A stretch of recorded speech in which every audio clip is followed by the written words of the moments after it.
guys, we are back today, and what we're going to do is set up the table that's going to go in the RV. And as you can see, we got the couch over here. I moved the top cushions over, but I can't put it together for you to see it in all its glory, because once I put those backs on, I don't think I can get them back off.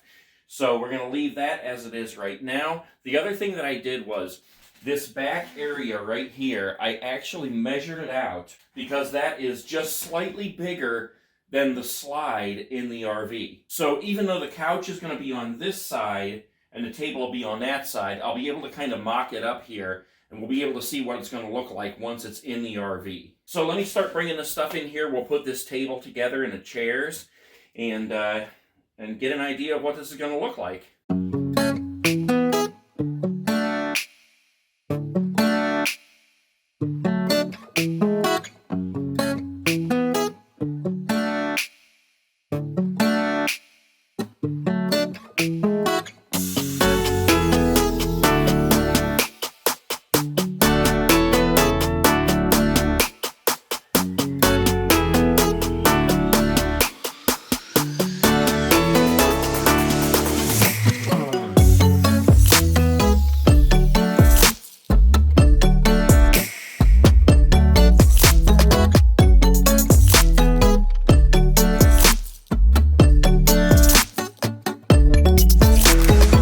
Okay, so I'm going to have to do a little bit of problem solving here.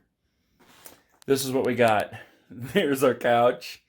There's our tabletop, and all looks good, except the way I have this measured out is I gave about 2 inches over here for your fingers to fit down to hit the little controls to recline it and stuff. And then over here, up to the wall, is the rest of the space that I have available for the table. That's where the dinette sits right now.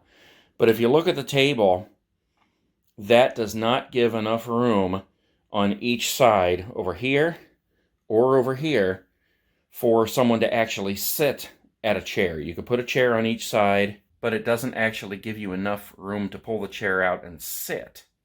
Okay, I just happen to have a coffee table and 2 end tables downstairs in the basement that are that exact same design.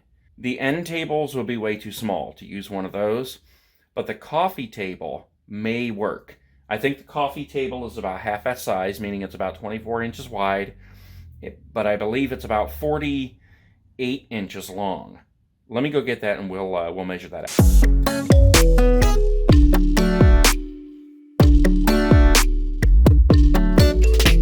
So here we go. You can see the difference in size between these. What the heck is happening outside? My neighbor bringing their trash cans back. Okay, anyway, talk about getting distracted. So back to what we were saying here. You can see the difference. This is the coffee table here. There's the table I just bought. You can see it's the exact same design. How that happened, I do not know. It's definitely much better this way. 24 inches.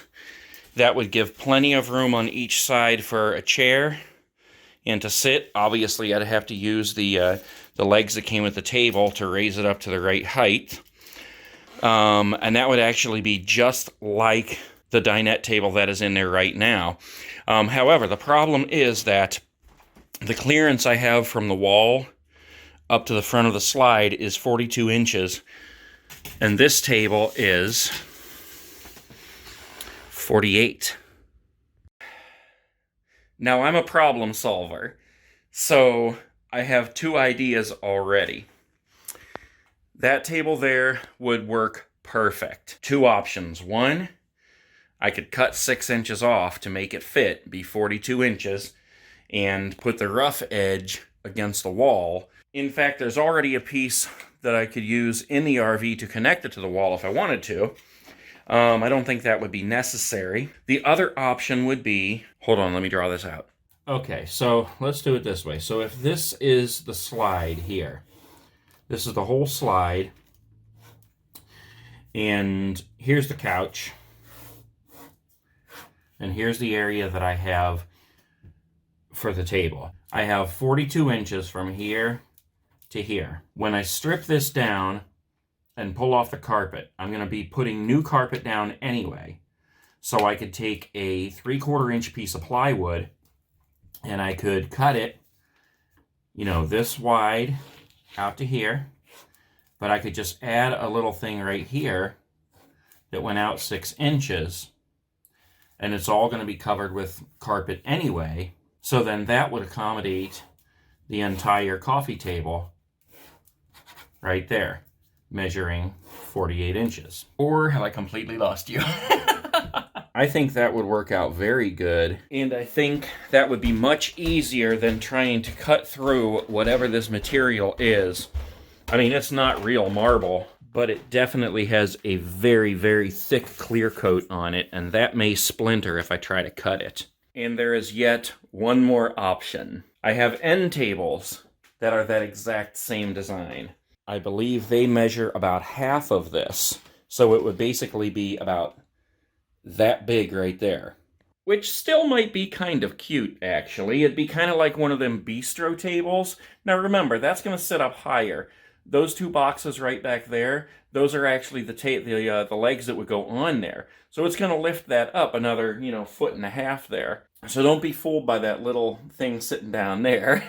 And if we used the top of one of the end tables, like I said, it would be kind of like a little bistro table, at a restaurant.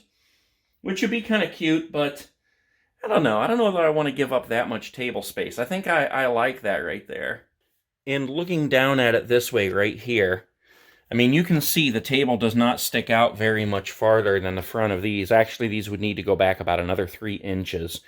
But that table would only be out probably this much farther, if that. Yeah, I think that's even, I folded out too far. But it wouldn't stick out all that far, all that much farther than the front of the couch anyway. You know what? I'm actually going to put those table legs on that table right there, lift it up, put 2 chairs together, and set it up, and let's see how that looks.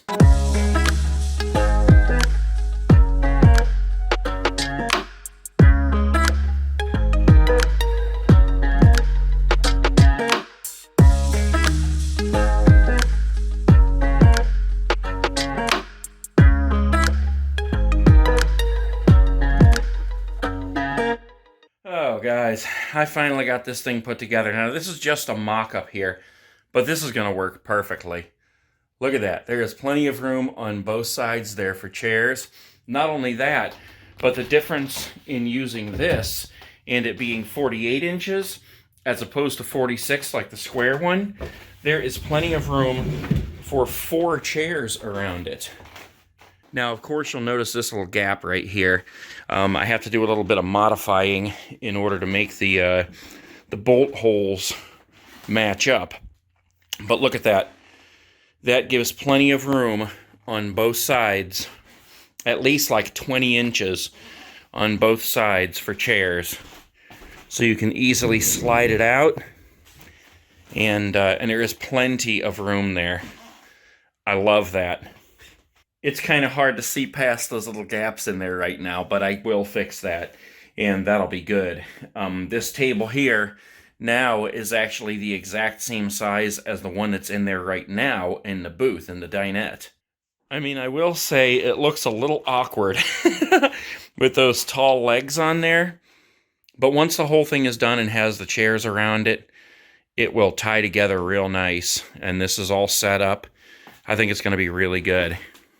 And I'm going to keep the old dinette anyways, just in case I should change my mind later on down the road. I won't have to buy a new one because the dinette is really easy to cover by myself. I mean, I don't really have to pay anybody to do it. It's a really simple process. So I'll definitely keep the dinette that's in there right now. And if I get tired of this or decide that I want to put the dinette back in later, then I can do that. All right, well, that ties it up for now. I've got to go to my parents for Oak Island tonight. So, there it is, one more look. It's coming along, guys. I cannot wait to start putting this stuff together in the rig. Stick around, lots more coming. Subscribe if you have not, and watch this thing all come together and me hit the road.